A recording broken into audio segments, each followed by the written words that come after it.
پیارے دوستو، نکاح ایک سنت نبوی ہے اور زندگی کا سب سے حسین لمحہ ہے، لیکن بعض اوقات بے شمار کوششوں کے باوجود رشتہ نہیں ہوتا یا ہو کر بھی ٹوٹ جاتا ہے۔ تو ایسے میں انسان ٹوٹ جاتا ہے اور سوچتا ہے کہ آخر رکاوٹیں کیوں ہیں۔ تو آج کی ویڈیو میں ہم آپ کو قرآن اور حدیث کی روشنی میں ایک ایسا مجرب وظیفہ بتائیں گے جو شادی کی ہر رکاوٹ کو ختم کر کے آسانیاں پیدا کرے گا۔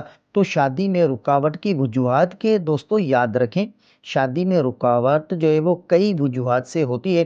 انسان کے اپنے گناہ، حسد اور نظر بد، شیطانی وسوسے یا پھر اللہ کا امتحان۔ لیکن خوشخبری یہ ہے کہ اللہ تعالیٰ نے قرآن میں ہر مشکل کا حل رکھا ہے۔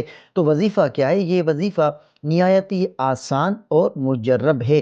تو آپ نے کیا کرنا ہے؟ آپ نے باوضو ہو جانا ہے اور عشاء کی نماز کے بعد ایک صاف جگہ پر بیٹھیں اور 11 مرتبہ آپ نے درود ابراہیم پڑھنا ہے، اور اس کے بعد آپ نے 41 مرتبہ آپ نے یہ آیت شریف پڑھنی ہے۔ کون سی؟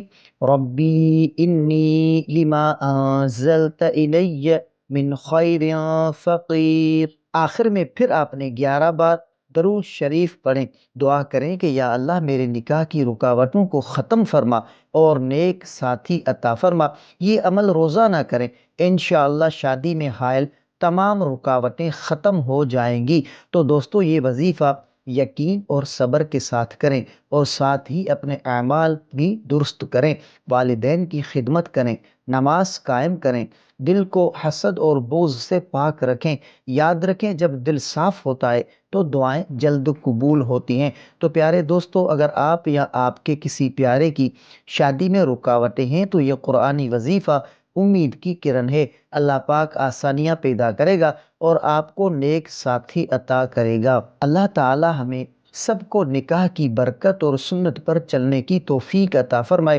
مزید وظائف اور خوابوں کی تعبیرات جاننے کے لیے ہمارے چینل علامہ عابد علی اشرفی کو ضرور سبسکرائب کریں، ویڈیو کو لائک کریں اور شیئر کریں تاکہ یہ پیغام زیادہ سے زیادہ لوگوں تک پہنچیں۔ اگر آپ کا کوئی ایسا خواب ہے جس کی آپ تعبیر جاننا چاہتے ہیں تو کمنٹ کر سکتے ہیں، انشاءاللہ آپ کو آپ کے خواب کی تعبیر اسلامی تعلیمات کے مطابق فراہم کی جائے گی۔